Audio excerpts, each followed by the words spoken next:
Thank you, Mr. Chairman, although I should defer to my colleague, Senator Hickenlooper, because I was supposed to link up with him last night on some work. So I'm going to offer him the chance to go first as a... all right. Thanks, Governor. Appreciate you. Thanks, Mr. Chair. Mr. Christensen, North Dakota, Wyoming, we both have split estates where you got federal, state, and privately owned minerals that are co-located. And in some instances, the federal minerals have no surface acreage. And so I have legislation in that I call the BLM Mineral Spacing Act, where the federal government has, BLM has no federal acreage, so you avoid duplicate permitting when you're trying to drill for oil and gas. Does that make some sense to you and protect private property rights while helping our country develop more energy? Yeah, that's certainly a great idea. I think the split estate. And would you encourage the chair and the ranking member of this committee strongly to advance that legislation and so that we could pass it on the floor? If Senator Barrasso's for it, I think we're for it too. Okay.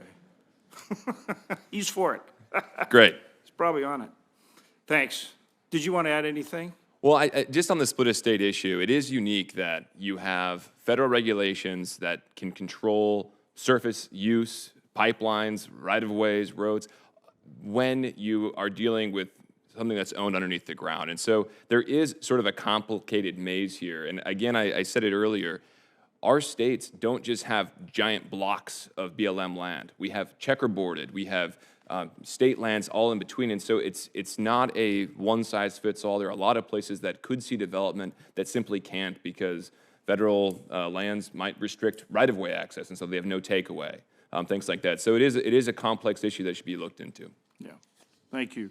And then for Mr. Brown, Mr. Christensen, and Mr. Sheehan, the BLM resource management plan put forward by the Biden administration for our state would have closed off 45% of our oil and gas to development and 99% of the federal coal acreage. I'm not sure why they left 1% available. I'm not sure what the point of that was, but they closed off 99%. Do each of you agree that an expanded federal regulatory approach like that is absolutely a problem if we're going to follow the law, which is multiple use on federal lands, meaning producing energy, farming and ranching, tourism, and something that Senator Heinrich and I enjoy very much, which is hunting. So fire away, guys, starting with Mr. Brown. I would agree, and I think if you look at the map that the Chairman Lee put up, it shows the transition from multiple-use lands to single designation lands in my state, which are millions and millions of acres since FLTMA was passed. And so I think it's all the more important that there is some sort of collaboration between the federal government and the state so you don't see those kinds of overreaches. Yeah, it's hardly multiple use when you close off. I guess the 1% was to maintain the... There's the multiple use right? piece, right? I mean, come on. Okay, who's next? Senator, Mr. Christensen. Senator Hoeven. And by the way, don't take any more of our football coaches, all right? Okay. We miss them already. I know, he's good. So I think one thing that's interesting when we talk about areas being closed or just because an area is open for coal leasing does not necessarily mean it's going to be leased. It does not mean that we're going to have big mines there. It means that we have the opportunity to look into it or to invest in that if we need it. So closing lands inherently, or reopening lands does not inherently change the landscape. There's still a permitting process. There's still infrastructure that needs to be built. So it's closing lands seems so simple and so easy. Opening them should be the same way. But there's really a lot more to it than just opening and closing. There's an industry component. Right on.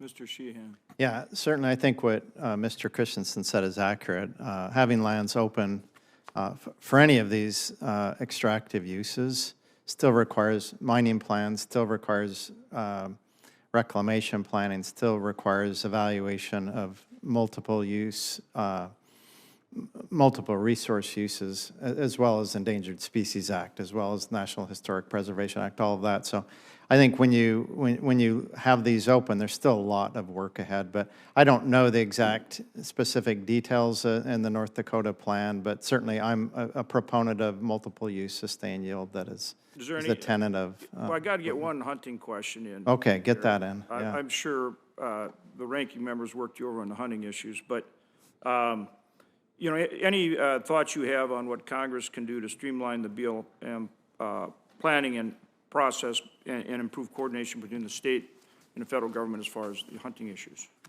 Any big recommendations? Well, you know, we obviously recognize that states have that authority of wildlife management, but it's very important too, a lot of these species.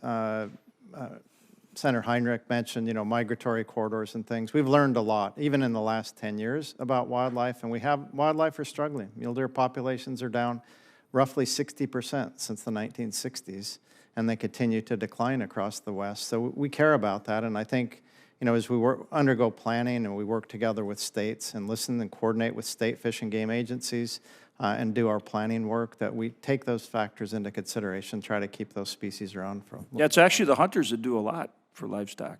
Absolutely. And try to Hunters help protect fund against wildlife disease and conservation. all those kind of things, yeah.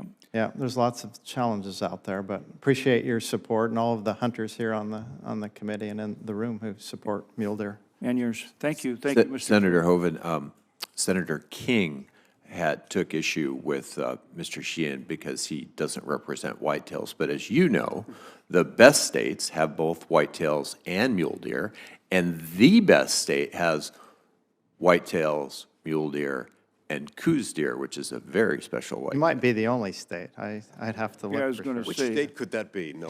Can't guess which, but right on. I think there might be two states.